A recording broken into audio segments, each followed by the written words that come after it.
नमस्कार दोस्तों, सहायक आचार्य बहुत ही बड़ी खुशखबरी। जितने भी छात्र हैं इस वीडियो को अंतिम तक देखिएगा। और नया साल नया गिफ्ट है ना। आप लोग काफी ज्यादा निराश थे। आखिर ये जो गिफ्ट है किनके लिए ये आपको लास्ट में पता चल जाएगी। चलिए हम लोग डिटेल में चर्चा करते हैं। देखिएगा आप यहाँ पे क्या बातें निकल करके सामने आ रही है, यानी कि पूरा डिटेल में मैं लाया हूँ। झारखंड सहायक आचार्य भर्ती का बड़ा आदेश किसने आदेश जारी किया, देखिए यहाँ पे आदेश जिला शिक्षा अधीक्षक जामताड़ा द्वारा जारी किया गया है। और यह एक विभागीय कार्यालय का आदेश है ना। ये पूरी तरीके से आधिकारिक सभी विद्यालयों पर लागू होगा, है ना। ये ना सोचिएगा कि सिर्फ जामताड़ा के, सभी जगह लागू होगा। ध्यान दिए, यह जो आदेश है किन किन शिक्षकों के लिए है। सबसे पहले यह जो आदेश है खास है उन सभी के लिए है जो नवनियुक्त है ना, जो अभी नवनियुक्त इंटर है ना, इंटर प्रशिक्षित सहायक आचार्य है, नवनियुक्त स्नातक प्रशिक्षित, यानी कि अभी जो आपका नवनियुक्त चयनित अभ्यर्थी है उनके लिए, यानी कि वो अभ्यर्थी ने शिक्षक है जिनकी पोस्टिंग है ना। ध्यान दीजिए आप लोग, 10 दिसंबर को विभागीय क्या हुआ, मतलब कि विभिन्न विद्यालयों में है ना, 10 दिसंबर को विभिन्न विद्यालयों में हुई थी, यानी कि अभी अभी जो ज्वाइन किए हैं उनके लिए ये नियम आपका लागू होने वाले। जो जिनका अभी सिलेक्शन नहीं है उनके लिए हम दो बातें रखेंगे लास्ट में। जो लोग फेल हुए, एक तरीके से बोले तो फेल ही ना है, हाँ, चाहे आधा नंबर से 1 नंबर से आपका सिलेक्शन नहीं होता, यानी का फेल ही है एक तरीके से। आदेश से मुख्य फैसला क्या था, यानी कि आदेश में साफ लिखा है कि आपका नव स्थापित है ना, नव स्थापित सहायक आचार्य के अगले आदेश तक है ना, जो भी आपका अगले आदेश तक विद्यालय प्रभार नहीं देना होगा। यानी कि जब तक आपका आदेश नहीं आएगा तब तक आपका विद्यालय प्रभार नहीं मिलेगा, है ना। ध्यान दिए, इसका मतलब अभी हेडमास्टर नहीं बनाया जाएगा, है ना। आपको ज्यादा लोड नहीं दिया जाएगा, यानी कि अभी जो है आप क्या प्रभारी प्रधानाध्यापक भी नहीं बनाया जाएगा, यानी कि किसी भी तरह के प्रशासनिक प्रभार नहीं दिया जाएगा। क्योंकि आप नए हैं, आपको कुछ आइडिया नहीं, आप सीखेंगे, हर एक चीज जानेंगे तब तो आपको किया जाएगा, है ना। जाहिर सी बात, हर एक चीज का नियम कानून होता है। तो इसीलिए चाहे छोटा स्कूल हो, चाहे आप एकल शिक्षक या विद्यालय ही क्यों ना हो, है ना।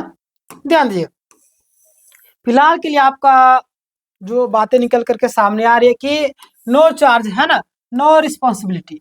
और ऐसा फैसला क्यों लिया गया, आखिर ये जो फैसला लिया गया, आखिर कुछ भी निर्णय लिया जाता है तो कहीं ना कहीं उसके पीछे रीजन होता है। मैं वीडियो बना रहा हूँ उसके पीछे रीजन है, आप वीडियो देख रहे हो उसके पीछे रीजन है ना। बहुत सारे रीजन होते हैं, सबके अलग अलग रीजन है। तो यहाँ पे जो है ये जो फैसला आखिर लिया गया तो उसके पीछे आखिर क्या रणनीति है, क्या निर्णय लिया गया, आखिर क्यों लिया गया। विभाग ने देखा कि नए शिक्षकों मतलब नए शिक्षक जो है वो आते ही अगर प्रभार दे दिया जाएगा तो काम का बोझ आपका बढ़ जाएगा, है ना। बिल्कुल, अब उनको जाहिर सी बात है दिमाग भी काम करना बंद करते, इतना सारा बोझ दे दिया किसी पर तो गलत है ना। तो इसीलिए बाकी गलतियां होने का भी खतरा रहता है। सिस्टम समझने में समय आपको थोड़ा सा लगता है, इसलिए समय जरूरी है। समय मिलेगा तब तो आप समझिएगा, डायरेक्ट आपको प्रभार ही दे दिया गया तो आप समझ नहीं पाएंगे, है ना।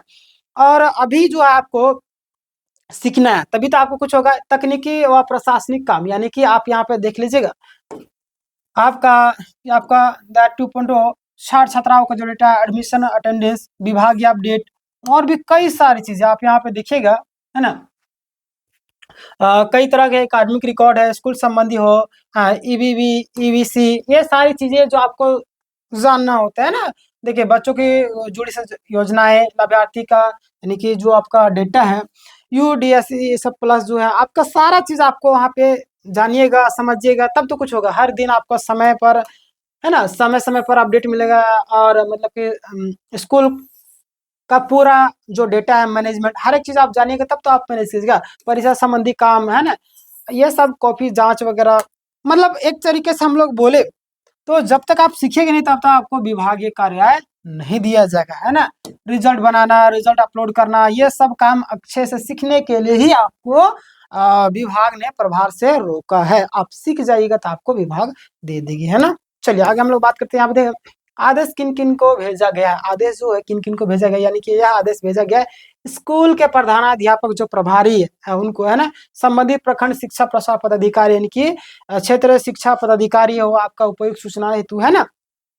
यानी किसी भी स्कूल में, है ना, किसी भी स्कूल में अगर कोई प्रभार देने की कोशिश करे तो फिर उसके खिलाफ क्या हो सकता है आप समझ रहे हैं, है ना। जाहिर सी बात, आप सीखे नहीं आदेश दिखाइएगा और साफ बोले अगले आदेश तक आपको प्रभार नहीं दिया जाएगा, है ना।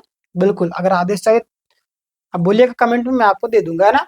इसका फायदा नए शिक्षकों को कैसे मिलेगा? आखिर जाहिर सी बात है, ये जब फैसला लिएगा बहुत से ये तो गलत हो गया, प्रभारी बन जाते कितना अच्छा था, शुरू शुरू नए नए, ऐसा नहीं है दोस्त। आप सीखिएगा नहीं तो काम कैसे कीजिएगा, है ना। इसका मतलब पहले काम सीखेंगे, सिस्टम को समझेंगे, दस्तावेज रिपोर्ट पोर्टल सब संभालना सीख जाइएगा, फिर आगे आपको दिया जाएगा, है ना। आगे देखिएगा, जब अनुभव आ जाएगा तब आप काम कीजिएगा, है ना, कि पकड़ में आ जाएगा, सारी चीज आप करने लगे, तब विभाग की जरूरत के अनुसार आपको प्रभार दे सकता है ना। सरल भाषा में निष्कर्ष तौर पर हम लोग बात करें कि आखिर इतना मैंने कहानी जो आपको बताया, क्या क्या चीजें आपको शॉर्टकट में मैं बता रहा हूँ, है ना।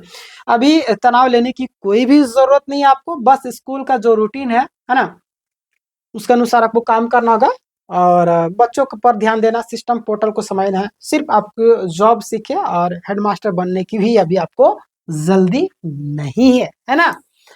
हाँ, अब मैं उन सभी छात्रों के लिए बोल रहा हूँ कि जो लोग इंतजार करें कि हमारा रिजल्ट आएगा कि नहीं, तो बिल्कुल आपका रिजल्ट जो है आपका वही जनवरी, है ना,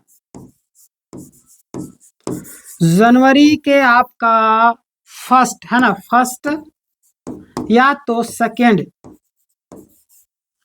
वीक तक आपका रिजल्ट आने की संभावना है, कुछ लोगों का रिजल्ट आएगा। बाकी बात आप सब्सक्राइब करके रखिएगा, एक एक पल पल का अपडेट मैं दे दूंगा, घबराने की जरूरत नहीं। और जो नोटिस वाले कैंडिडेट है ना, जो भी नोटिस वाले कैंडिडेट है उनका भी रिजल्ट आएगा, थोड़ा सा समय लग रहा, चाहे आप नोटिस वाले हो, है ना, चाहे आप नोटिस वाले हो, बिना नोटिस वाले हो, मतलब कुछ भी हो, है ना। अगर आप लोग का नंबर अच्छा खासा है, कुछ लोगों का पेंडिंग है, उन लोग का रिजल्ट आ जाएगा, है ना। और जिनका नंबर ठीक ठाक था उनका भी नंबर है, क्योंकि कोर्ट के द्वारा आदेश है कि सीटें सरेंडर नहीं की जाए तो नहीं की जाएगी, है ना। जो योग्य कैंडिडेट होंगे उनका रिजल्ट तो 100% आएगा ही, है ना, ऐसी संभावना है बनी हुई। बाकी बात जैसे कुछ अपडेट आती है मैं आपको अपडेट करूंगा। ये जो आपको खबर कैसी लगी कमेंट करके बताएगा। अभी तक आपने लाइक नहीं किया लाइक कीजिए, सब्सक्राइब नहीं किया सब्सक्राइब करिए, ठीक है। मिलते हैं नेक्स्ट वीडियो, तब तक के लिए धन्यवाद।